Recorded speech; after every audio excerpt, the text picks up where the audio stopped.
caressent les dauphins. Des dauphins se laissent caresser. Ces dauphins viennent chercher le contact humain. Des plongeurs qui caressent les grands dauphins. Ces images exceptionnelles de dauphins à la recherche de tendresse. Et parfois, cela peut dégénérer. On regarde. J'y suis allée à cet endroit où les dauphins se laissent caresser. C'est dans le deuxième plus grand atoll du monde, au milieu du Pacifique. Là-bas, j'ai été accueillie par Pamela, docteure en éthologie des dauphins et fondatrice de l'association Dauphins de Rangiroa. J'ai intégré le groupe bénévole le temps d'une journée et après un cours sur l'anatomie des grands dauphins, il était temps d'aller les observer depuis la terre au niveau de la passe. En fait, quand le courant sort, ça crée énormément de vagues et les dauphins viennent jouer dedans.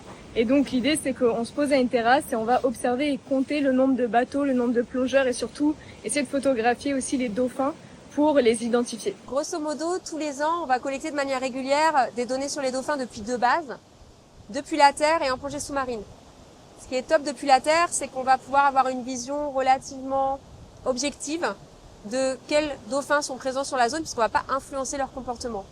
Tu te demandes peut-être en quoi compter des dauphins participe à leur conservation. En fait, avoir toutes ces données sur plusieurs années, ça permet d'analyser les changements, voir l'impact des activités humaines sur ce groupe de dauphins qui est résident, et ensuite d'avoir de la data solide pour demander de la réglementation pour les protéger.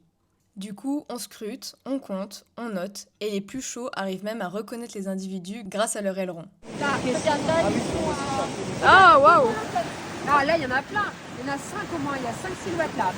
Ouais, je l'ai trop bien eu là. Dans la deuxième partie de cette vidéo, on ira les observer en plongée sous-marine, et évidemment, on ne les touchera pas. C'est interdit et dangereux. En attendant la partie 2, tu peux lire l'histoire de Moana le dauphin qui t'expliquera pourquoi il ne faut pas les toucher. Et abonne-toi pour pas rater cette plongée inoubliable.